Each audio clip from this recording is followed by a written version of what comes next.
Hoy estamos con el mensaje de la iglesia en Tiatira, una ciudad famosa por el comercio, en especial por las lanas blancas teñidas de púrpura, de donde era Lidia, aquella primera creyente de Europa, según Hechos 16:4, seguramente una judía perteneciente a la gran sinagoga que había en esa ciudad, y allí habría empezado a conocer del Señor en primer lugar. Una ciudad con mucha idolatría. Tenía un templo a Apolo, otro Apolo a Artemisa y además un mundo gremial muy complejo en el cual siempre los creyentes tenían muchos problemas. Un mundo en el cual había muchas fiestas relacionadas con celebraciones a ídolos y demás que siempre les colocaba a los cristianos en una posición muy complicada. Una ciudad y una iglesia sobre todo que quedó prácticamente en nada, pues posteriormente en el siglo II ya ni siquiera existía la iglesia allí y hay noticias de que no lograron subsistir. Pero el Señor quiso darnos un mensaje que va dirigido a esa ciudad. Se presenta en boca de Juan al Señor Jesús de una manera especial. Dice, el Hijo de Dios, el que tiene ojos como llama de fuego y pies semejantes al bronce pulido, dice esto. El Hijo de Dios, ese título lo vemos claramente cómo hay esa vinculación trinitaria, esa filiación natural. El Padre y yo somos uno, dice el Señor en Juan 10:13, y aquí está confirmándolo como tal. Se presenta como el que tiene ojos como llama de fuego, que ya lo había dicho antes en Apocalipsis 1:14, con una mirada escudriñadora, esa mirada en la que si tú te fijas te va a ver a ti, va a ver en tu interior, vas a ver hasta lo más oculto que hay dentro de tus deseos, dentro de tu corazón. Y dice, y pies semejantes al bronce pulido. Unos pies que tienen que ver con pisar aquello que está mal, aquello que hay que acabar con ello. Dice Isaías 63:3, he pisado yo solo el lagar de los pueblos, nadie había conmigo, los aplasté con ira, los pisoteé con furor. Y esa figura nos está hablando un poco de lo que va a pasar en este texto, que nos anuncia juicio. Se lo dice en el lenguaje que ellos entienden. Va a haber un juicio aplastante contra quienes mantienen una conducta contraria al Señor y su voluntad. Pero la iglesia de Tiatira tenía unos elogios tremendos, además dignos de imitar. El Señor sigue haciendo alarde, ¿no?, de cómo les conoce. Dice en el versículo 19, yo conozco tus obras, tu amor, tu fe, tu servicio, tu perseverancia, y que tus obras postreras son superiores a las primeras. La primera, el amor, que es distintivo del creyente, del cristiano. Como decimos, en este caso no lo han dejado atrás, como decía la iglesia de Éfeso, y el Señor eso se lo considera. Amar a las personas es de suma importancia para nuestro Señor. Lo equipara igual a amar a nuestro Dios, y debe haber una coherencia en eso. Su palabra dice en Romanos 5:5 que el amor de Dios ha sido derramado en nuestros corazones por el Espíritu Santo que nos fue dado. Y por eso lo reclama. Digamos que en ese amor que nosotros tenemos nos está pidiendo una mayordomía. ¿Cómo utilizas tú ese amor que has recibido del Señor? Dice en Gálatas 5:14, porque toda ley está en esta sola palabra y se cumple, amarás a tu prójimo como a ti mismo. La segunda característica que nombra es la fe, que como tiene que ver con las obras, aquí habla de su fidelidad a pesar de las circunstancias, una virtud que también es fruto del Espíritu Santo que les infunde en estas situaciones, y también son elogiados por su capacidad de servicio.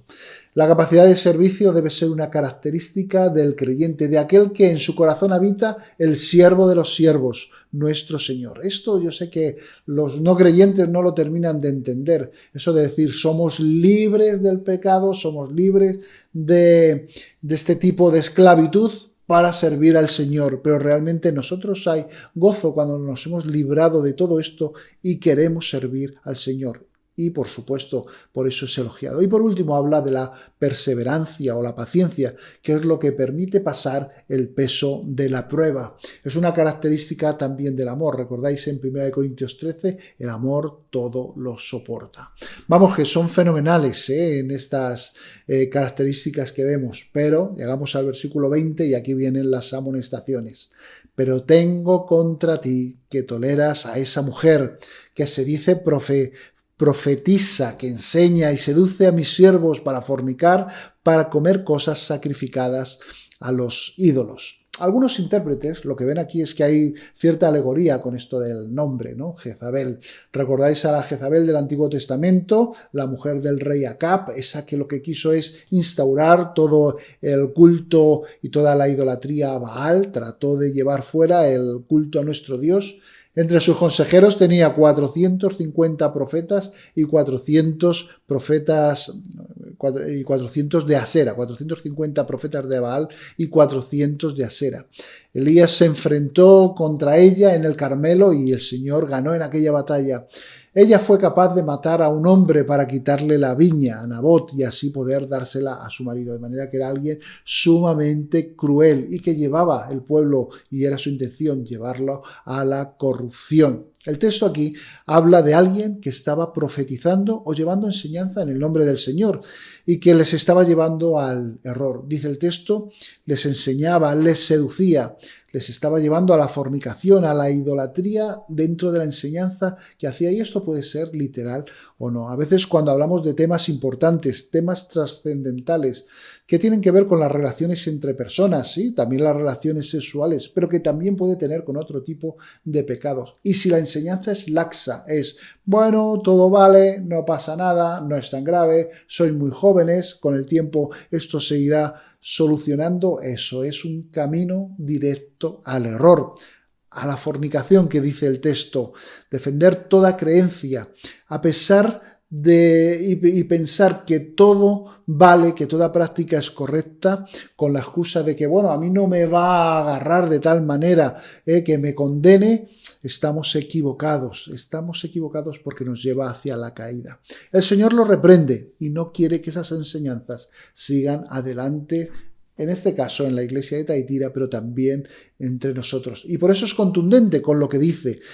Dice, yo le he dado tiempo para que se arrepienta, pero no quiere arrepentirse de su fornicación. La verdad que la gracia del Señor habla de haberle dado una oportunidad, pero no hay manera, no hay deseo de arrepentimiento en ella. Dios actúa con gracia, pero tiene un límite. Seguía siendo rebelde, no quiere arrepentirse y voluntariamente sigue haciendo el mal, no cambia en la posición que tiene. Por eso el Señor actúa contra ella, contra sus seguidores que están corrompiendo su iglesia. Y el castigo va a ser inminente, y eso es consecuencia de esa perseverancia en el mal que está teniendo ella. El Señor les ha dado una oportunidad. El Señor siempre nos ofrece a nosotros una vida nueva. Dice en 2 Corintios 5:17, las cosas viejas pasaron, he aquí, son hechas nuevas. Las cosas viejas pasaron si tú quieres que pasen. Si no quieres que pasen y persistes en ellas, no hay posibilidad. Y el futuro de esa actitud es la condenación. El texto habla de un castigo para ella, para sus seguidores. Bueno, en el texto pone para sus hijos, pero aquí también creemos que se refiere a unos, digamos, hijos espirituales de sus creencias, engendrados en esa predicación errática y llena de herejía.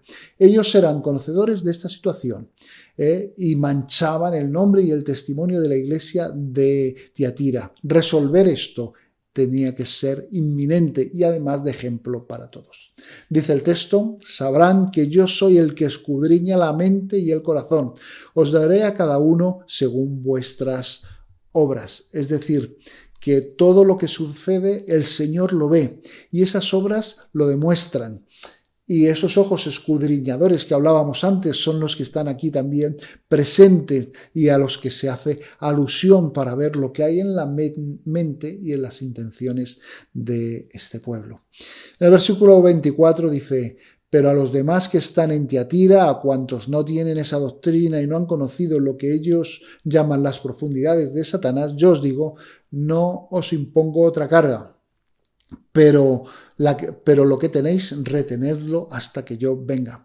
Bueno, es un texto también complejo de explicar, pero sin profundizar demasiado en todos los detalles, lo que nos está diciendo es que si has sabido librarte de toda esta llámalo teología errónea, toda esta enseñanza que está fuera de la voluntad del Señor, aférrate a nuestro Dios, aférrate a lo que ya conoces de Él, aférrate a tu palabra. A veces es la única solución en el único sitio donde vas a encontrar esperanza. Termina el texto con la apelación y promesa como siempre. Al vencedor que guarde mis obras hasta el fin, yo le daré autoridad sobre las naciones, las regirá con barra de hierro y serán quebradas como el vaso del alfarero, como yo también lo he recibido de mi Padre, le daré la estrella de la mañana, el que tiene oído oiga lo que el Espíritu dice a las iglesias. Nuevamente habla del vencedor, como en las cartas anteriores. La promesa que les da de autoridad sobre las naciones es la misma que hay en el Salmo 2.8. Pídeme y te daré por herencia a las naciones como posesión tuya los confines de la tierra. Ya Cristo es el que gobierna, es el que ya había prometido también dar en herencia a los creyentes la tierra por heredad, como dicen las bienaventuranzas. Cristo, en ese sentido, es el que gobierna y el que nos hace partícipe. Fijaros lo que dice en 2 de Pedro 1.4. Por medio de estas cosas nos ha dado preciosas y grandísimas promesas para que por ellas lleguéis a ser participantes de la naturaleza divina, habiendo huido de la corrupción que hay en el mundo a causa de las posesiones. Bueno, en el texto se hablaba de la estrella de la mañana. Algunos identifican a Cristo mismo como parte de esto, como esa participación también de la gloria de Dios. Todo eso tiene un tono bastante escatológico, pues el creyente brillará en el tiempo postrer también con Dios. Pero a nosotros nos preocupa más la repercusión que tiene Jesús en la vida del creyente hoy en día, en si vamos a ser luz a las naciones. Y diciendo a las naciones queremos decir también a todos aquellos que están a nuestro alrededor. Si vamos a ser también estrella y luz y dirección en vida de aquellos que están con nosotros. En un mundo lleno de cosas que nos pueden seducir, como pasaba con las enseñanzas de esta Jezabel, el Señor nos está llamando a ser luz, a aclarar nuestras doctrinas, nuestras creencias, a salir de ahí. Con Éfeso vimos la importancia de buscar al Señor y vivir ese amor que proviene de Él. Con Esmirna se nos habló de la fidelidad del Señor y cómo incluso en el sufrimiento Él estaba y cambiaría esa situación. En Pérgamo vimos la importancia de retener nuestra fe y afianzar nuestras doctrinas. Pero hoy la importancia está en distinguir lo que es la voz de Dios de la voz de alguien como esta Jezabel que nos trata de seducir y llevarnos al error. No podemos bajar la guardia, debemos tener claro nuestras creencias, debemos aferrarnos a ellas, como dice este texto. Me encantaría que el Señor dijese a cada uno de nosotros lo destacado que hay en nosotros y que fuese parecido a lo que hemos visto al principio, que se hable de nuestro amor, de nuestra fe, de nuestro servicio y de nuestra perseverancia y que además tenga un desarrollo, como también viene en este texto. Pero si en el camino nos encontramos a alguien que nos quiere seducir, que nos quiere desviar de nuestro camino, ¿sabrías dónde acudir? ¿Sabrías dónde buscar esas bases que necesitas para afianzar tus creencias? El Señor nos ha dado su palabra para que podamos acudir a ella. En cualquier caso, una lección importante en el día de hoy es que siempre hay tiempo de arrepentirse.